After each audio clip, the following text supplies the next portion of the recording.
Thomas Henry Burgwyn, né en 1855 en Écosse, est l'une des figures les plus singulières du renouveau hermétique de la fin du XIXe siècle.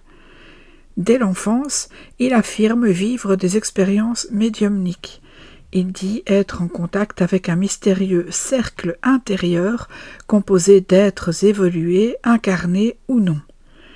D'abord commerçant à Leeds sous le nom de Thomas Dalton, il est condamné en 1883 pour fraude postale.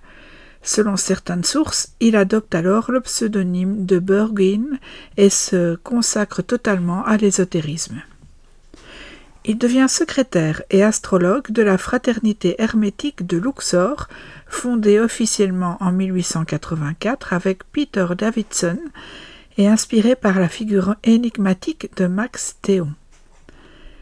Cette société occultiste affirme transmettre un savoir ancien mêlant magie sexuelle, clairvoyance, usage de substances visionnaires et ésotérisme pratique, en contraste marqué avec des courants plus spirituels comme la théosophie.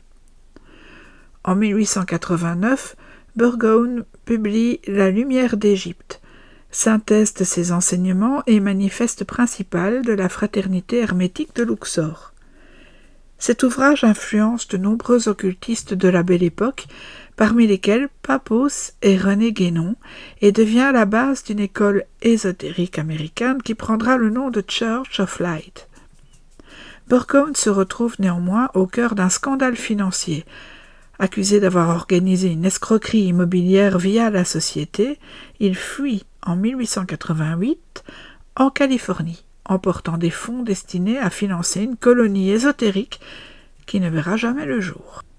Il meurt en 1894, laissant une réputation mêlant mysticisme et controverse.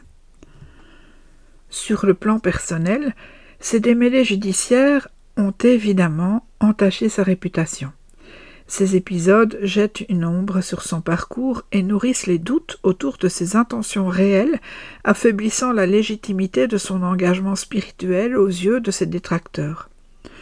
Mais il partage sa vie entre l'Angleterre et les États-Unis, œuvre sans relâche à la diffusion de sa doctrine et fonde avec Henry Wagner la Astrophilosophical Publishing House pour publier ses principaux écrits, La lumière d'Égypte, Le langage des étoiles et La dynamique céleste. Il est intéressant de dire qu'il a existé parce que sa vision a marqué durablement des mouvements comme l'Ordo Templis Orientis, la Golden Dawn ou encore le courant New Age aux États-Unis. À bientôt pour un prochain épisode.